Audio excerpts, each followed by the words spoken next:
Hi, I'm here with Dave Shideler. We're going to talk a little bit about the role of rural entrepreneurship in small towns and development. First, let me say that economic development is transitioning, and it's almost kind of coming full circle in some senses.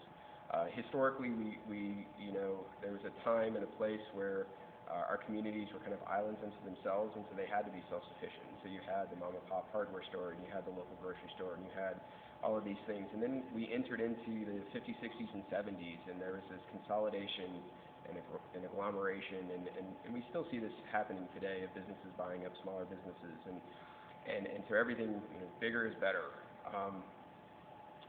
So we had national retailers and Walmarts and national chain restaurants and all of those sorts of things, and those are good things. I'm not saying they're bad.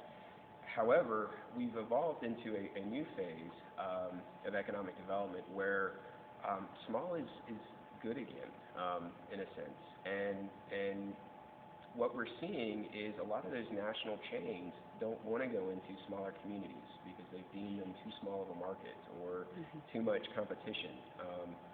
And that really provides a lot of opportunities for small businesses.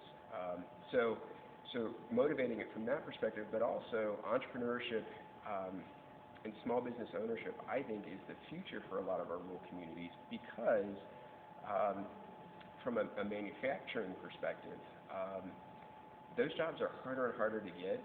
The incentives are more costly to get them, and you compare the numbers. It costs anywhere between $50,000 and $200,000 per job to get a manufacturing firm. It costs anywhere between $2,000 and $10,000 if you even offer incentives for to support a small business or an entrepreneur. 2/3 of growth, job growth, from 2000 to 2010 was in businesses with employees less than 100. I mean, so the trends are very much going back to smaller sized businesses, and in our rural communities, I think we need to recognize the reality that our old way of industrial recruitment isn't going to be as successful. It's too expensive, and we need to empower our young people to be creative and create their own economic opportunities, and that's so. In addition to creating economic opportunities, I think in our rural communities, we also need to be thinking about business succession and helping business owners plan for the fact that they want to retire someday.